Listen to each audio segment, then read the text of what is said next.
نحمد ونصلي على رسوله الكريم أما بعد فأعوذ بالله من الشيطان الرجيم بسم الله الرحمن الرحيم ولا تحسبن الذين قتلوا في سبيل الله أمواتا بل أحياء عند ربهم يرزقون صدق الله العظيم وقال النبي صلى الله عليه وسلم الجهاد ماض إلى يوم القيامة او كما قال علیہ الصلاۃ والسلام۔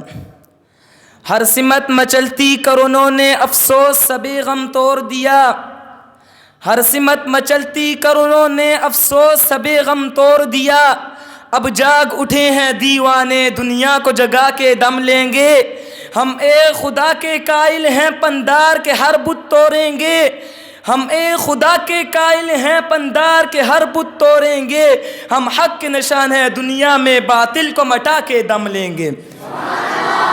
میرے واجب الاحترام معزز اساتذہ کرام اور میرے رحمانیہ کے چمکتے پھولوں، السلام علیکم ورحمۃ اللہ وبرکاتہ۔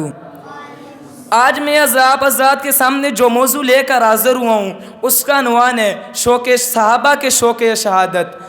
سامعین گرامی، جب میری نظر تاریخ کے اوراق پر پڑتی ہے تو مجھے ہر جگہ شہداؤں کا خون نظر آتا ہے، اور تاریخی اوراق شہداؤں کے خون سے رنگین ہیں اور لبریز نظر آتے ہیں۔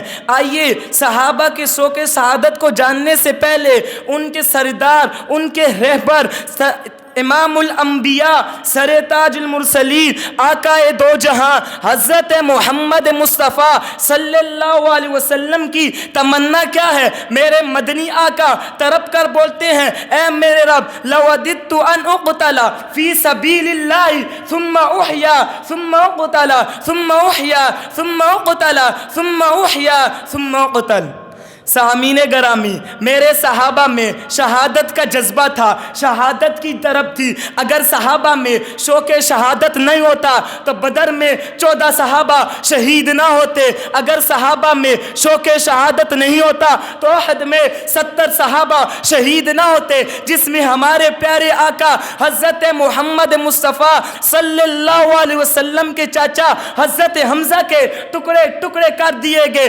اگر صحابہ میں شوق شہادت نہیں ہوتا تو خندق میں 6 صحابہ شہید نہ ہوتے، بیعت معامنہ میں 27 صحابہ شہید نہ ہوتے۔ بلکہ میں تو یہ بھی کہتا ہوں اگر صحابہ میں شوق شہادت نہیں ہوتا تو صدیق اکبر کے دور خلافت میں 28,000 صحابہ شہید نہ ہوتے۔ اگر صحابہ میں شوق شہادت نہیں ہوتا تو فاروق اعظم کے دور میں 14,000 صحابہ شہید نہ ہوتے۔ اگر صحابہ میں شوق شہادت نہیں ہوتا تو عثمان غنی کے دور میں 16,000 صحابہ شہید نہ ہوتے۔ سامعین گرامی، آج یہی بات ہے کہ اگر صحابہ کو اپنے گھروں میں رہنا تھا تو یہ وہ نہیں کرتے، ان کے اندر شہادت کا اتنا جذبہ تھا، شہادت کی طرف تھی۔ میں اگر صحابہ میں جذبہ نہیں ہوتا تو وہ اپنے گھروں میں بیٹھ جاتے، اپنے بیوی بچوں میں بیٹھ جاتے، مگر کس کو اپنے گھر کا نرم بستر پر سونا پسند نہیں ہے؟ مگر جب نبی کے یاروں نے نبی کا کلمہ پڑھ لیا تو ان کو گھروں میں بیٹھنا پسند نہیں آیا، بلکہ میدانوں میں تلواروں کے سائے میں چلنا پسند آیا۔ یہ تو وہ صحابہ ہیں جنہوں نے نبی کی آبرو کی خاطر، اللہ کے پورے دین کی خاطر، پوری دنیا میں پھیلانے کی خاطر اپنے بیویوں کو بیوہ کروایا، اپنی اولادوں کو یتیم کروایا، گھروں سے بے گھر ہو گئے، وطن سے بے وطن ہو گئے اور اسلام کا پرچم پوری دنیا میں لہرا دیا۔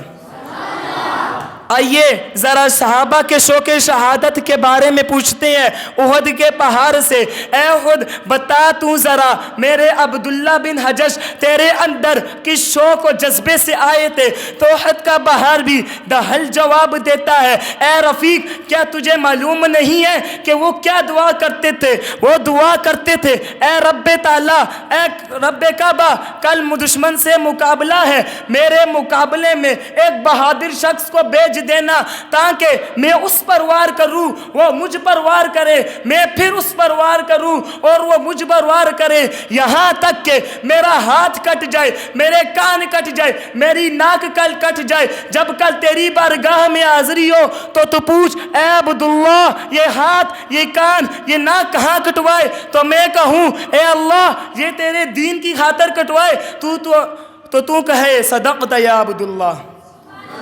سامعین گرامی، آج ذرا اس دنیا میں آتے ہیں، آج کے اس دور میں کیا ہوگا ہے، بہت ہی افسوسناک خبر ہے کہ میرے فلسطین بچوں کو شہید کیا جا رہا ہے، بہنیں بے بس بیٹھی ہیں۔ ارے مسلمانوں، اے پیغمبر کے جالیوں، تمہارے ترک جہاد کی وجہ سے ہماری 12ویں مسجد کو ہندوستانیوں نے شہید کر دیا ہے۔ اے محمد بن قاسم کے سپوتوں، اٹھو تو اپنی بہنوں کی عظمت کی حفاظت کے لیے جاؤ، اصلاح الدین ایوبی کا نام لو اور ہمارا قبلہ اول بیت المقدس کے لیانی میں تبدیل کرنے والے ناپاک عزائم کو خاک میں ملا دو۔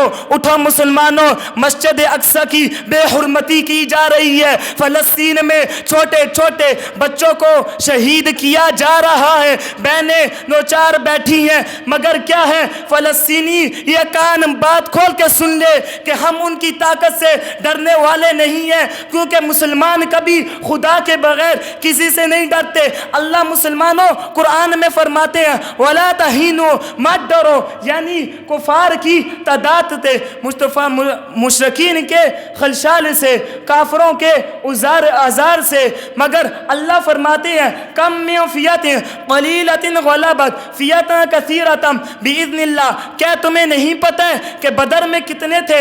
300 صحابہ تھے، غلبہ پایا تھا 1000 پر۔ احد میں کتنے تھے؟ 750 تھے، غلبہ پایا تھا 3000 پر۔ خندق میں کتنے تھے؟ 3000، غلبہ پایا تھا 10,000 پر۔ خیبر میں 1600 تھے، غلبہ پایا لاکھوں پر۔ حنین میں 12,000 تھے، غلبہ پایا 20,000 پر۔ موتا میں 3,000 تھے، غلبہ پایا لاکھوں پر۔ یرموک میں 60 تھے، غلبہ پایا 60,500 پر۔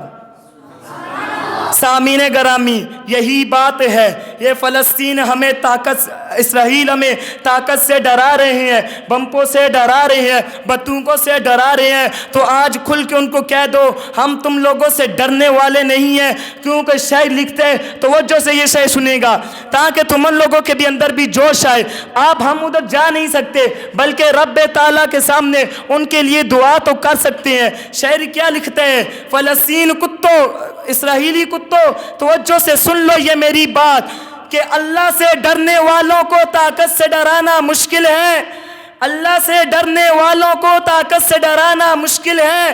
جب خوف خدا ہو دل میں یہ کیس و کسرہ کچھ بھی نہیں، یہ عظمت باطل دھوکہ ہے، یہ اسرائیلی کتے کچھ بھی نہیں، یہ عظمت باطل دھوکہ ہے، یہ اسرائیلی کتے کچھ بھی نہیں، مٹی کے کھلونے ہیں یہ سب، کفار کے لشکر کچھ بھی نہیں۔ وآخر دعوانا والحمد للہ رب العالمین۔